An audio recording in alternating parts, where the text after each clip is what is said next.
Breaking news. Putin expresses sorrow to the Prigozhin family. The Kremlin has announced that Vladimir Putin has sent condolences to the family of Yevgeny Prigozhin, the head of the Wagner Group, but that it is unsure of when or if Putin will attend the warlord's funeral. Putin's spokesman Dmitry Peskov told reporters on Putin's daily call that without knowing the details of the funeral for Prigozhin, he could not say whether or not Putin would be present. As soon as a decision is reached, the public will be informed.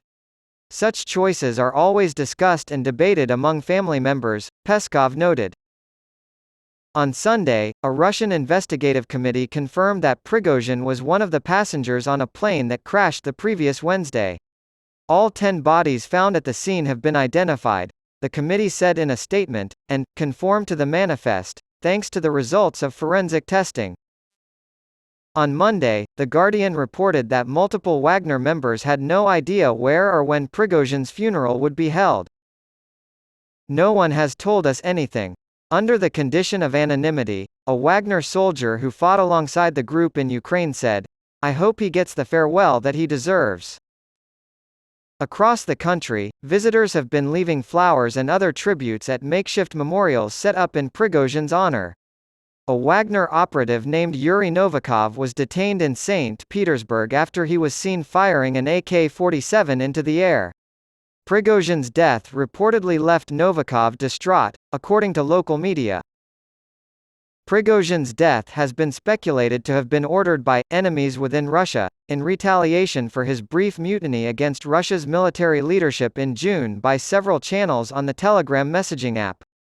Wagner has yet to issue a formal statement regarding Prigozhin's passing. According to one Prigozhin-affiliated Telegram account, the warlord may be laid to rest on Tuesday in the Krasnodar region of southern Russia, at a cemetery for Wagner fighters. Some have speculated that Prigozhin's hometown of St. Petersburg would play host to a gathering. Fontanka, a St. Petersburg newspaper, said he might be laid to rest in either the Bogoslavsky or Serafimov cemeteries. As of yet, the Russian investigation team has not proposed any hypotheses regarding what led up to last week's tragic crash. The U.S. intelligence community has determined that the crash that killed the mercenary leader and 9 others was caused by an intentional explosion. According to one Western official, the initial assessment found that Prigozhin was very likely targeted and that the explosion was consistent with Putin's long history of trying to silence his critics. In addition, Joe Biden blamed Putin for the plane crash. The U.S. president recently told reporters, "There's not much that happens in Russia that Putin's not behind."